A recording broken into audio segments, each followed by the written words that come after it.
warahmatullahi wabarakatuh. Perkenalkan, nama saya Iqbal Manajulumi, kelas Kalkulus A dari jurusan Sistem Informasi Fakultas Teknologi Informasi Universitas Andalas.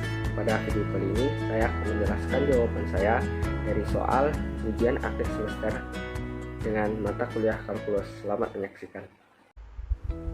Ujian akhir semester kalkulus dengan dosen pengampu Bu Meza Silvana MT. Pertanyaan yang akan saya jawab yaitu pertanyaan pertama, yaitu menjelaskan untuk apa mempelajari diferensial dan integral. Yang kedua, menjelaskan aplikasi turunan dengan menggunakan metode aproksimasi beruntun beserta contoh. Yang ketiga, cara menghitung volume sebuah cincin beserta contoh. Yang keempat, menjelaskan konsep galat dan alasan kenapa menghitung galat tersebut beserta contoh.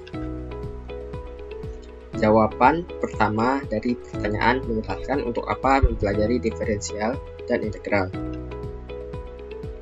Sebelum itu, kita harus mengetahui diferensial itu apa dan integral itu apa, baik pengertian maupun bentuk umumnya. Di sini diferensial adalah fungsi lain dari suatu fungsi sebelumnya. Misalnya sebuah fungsi f menjadi f aksen yang memiliki nilai tak beraturan. Bentuk umum dari diferensial adalah dy per dx sama dengan limit dy per dx di mana delta x menuju 0 sama dengan limit fx tambah delta x dikurang fx per delta x di mana delta x menuju 0. Sedangkan integral yaitu secara sederhana dapat disebut dengan inverse atau kebalikan dari operasi turunannya. Integral dibagi atas dua, yaitu integral tentu dan integral tak tentu. Bentuk umumnya yaitu integral tentu. Integral dengan batas b dan a fx terhadap dx sama dengan fx memiliki batas b dan a sama dengan fb kurang fa. Sedangkan integral tak tentu yaitu integral fx terhadap dx sama dengan fx ditambah komplement. Nah, untuk apa kita mempelajari diferensial dan integral? Secara umum, dari mempelajari suatu ilmu, kita dapat menyelesaikan suatu permasalahan yang masih di luar lingkup ilmu tersebut. Diferensial dan integral banyak diterapkan pada kehidupan sehari-hari. Maka dengan mempelajari ilmu tersebut, kita mampu meningkatkan skill problem solving pada diri kita, yang mana dapat mengatasi permasalahan mengenai diferensial dan integral. Seperti ilustrasi di bawah ini, studi diferensial dan integral dapat melatih skill problem solving dan melatih kecerdasan otak.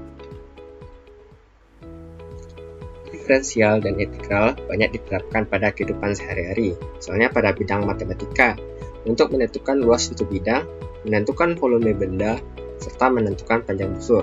Tidak hanya pada bidang matematika, diferensial dan integral dapat kita terapkan pada bidang ekonomi, misalnya mencari fungsi biaya total, mencari fungsi asal dan fungsi margin.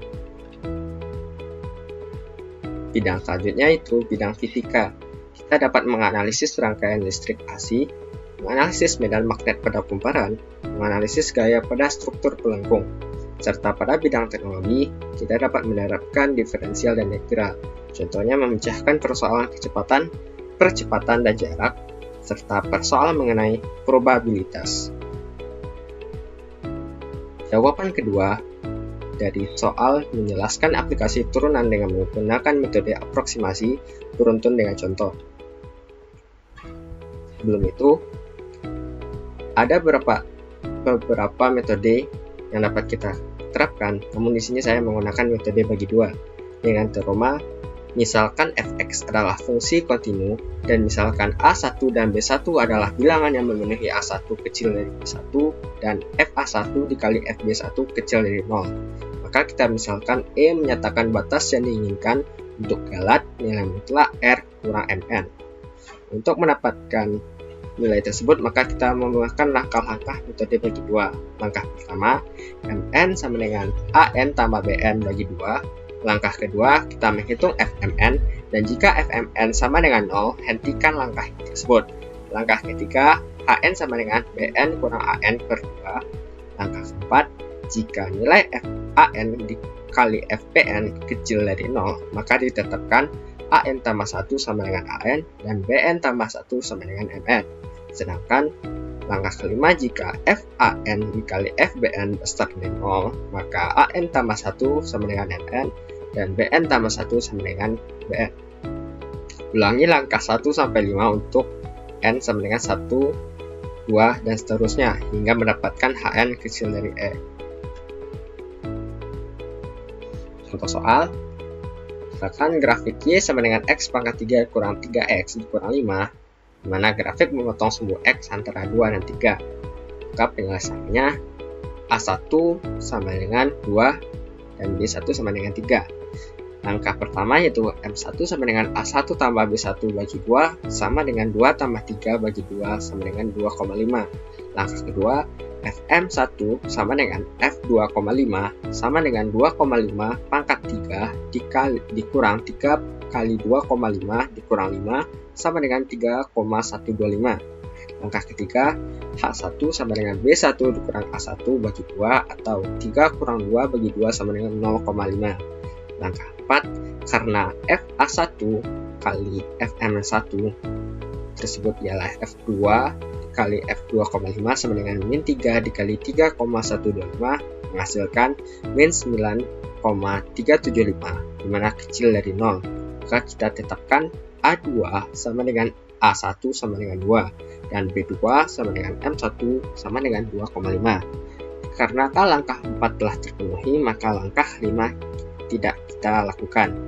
Maka lakukan langkah tersebut hingga didapatkan data-data seperti tabel berikut.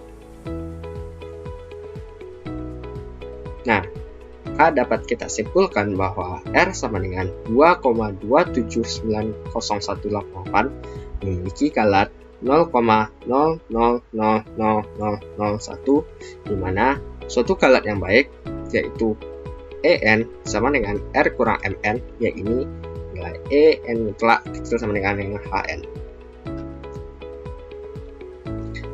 Jawaban dari soal cara menghitung volume sebuah cincin dengan contoh. Yaitu definisi menghitung volume benda menggunakan metode cincin. Teoremanya misalkan F dan G kontinu pada selang A, B dengan Fx besar sama dengan Gx besar sama dengan 0 untuk setiap X elemen real atau X elemen A, B, dan R adalah daerah yang dibatasi dengan kurva Y sama dengan X dan Y Gx dan garis X sama dengan A dan X sama dengan B. Jika R diputar mengelilingi sumbu X, maka volume benda tersebut ialah volume sama dengan V kali limit elemen N X kurang 1 dengan batas N menuju X, Fx dikurang G kuadrat X dikali delta X1 sama dengan V integral dengan batas B dan A F kuadrat X dikurang G kuadrat X terhadap Dx.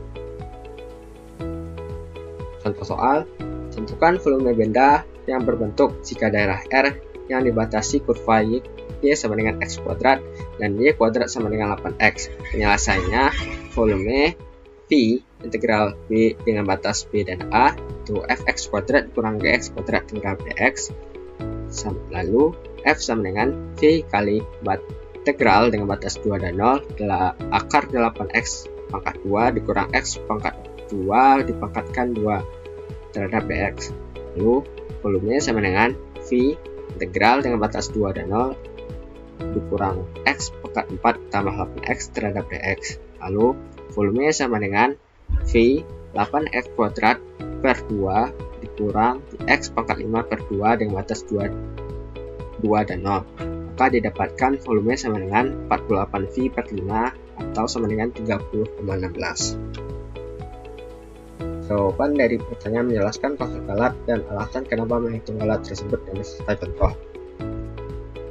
Pengertian kalat tersendiri yaitu selisih yang ditimbulkan antara nilai sebenarnya dengan nilai yang dihasilkan dengan metode numerik.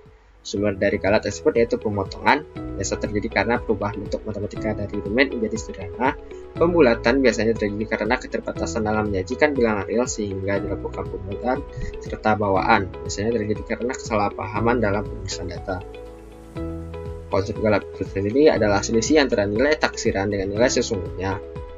Pendekatan perhitungan galat menggunakan metode numerik yaitu perubahan Riemann, aturan trapesium, dan aturan parabola selalu membahas tingkat kesalahan yang tinggi dan kecepatan proses yang akan terjadi.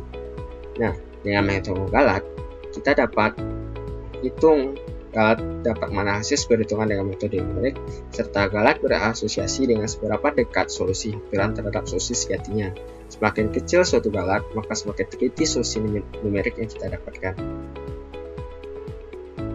Contoh galat ini galat pemotongan, misalnya fx sama dengan cos x sama dengan 1 dikurang x kuadrat per 2 faktorial ditambah x pangkat 4 per 4 faktorial dikurang x pangkat 6 per 6 faktorial merupakan nilai hampiran, sedangkan x pangkat 8 per 8 faktorial dikurang 10 pangkat x pangkat 10 per 10 faktorial ditambah nilai selanjutnya merupakan galat pemotongan. Contoh selanjutnya itu galat pembulatan, misalkan penjumlahan nilai dari 9,2657 ditambah 3,6534 sama dengan 12,9191, maka dibulatkan menjadi 12,919. Mungkin sekian penjelasan dari yang saya sampaikan. Jika ada kesalahan saya minta maaf. Saya akhiri. Assalamualaikum warahmatullahi wabarakatuh.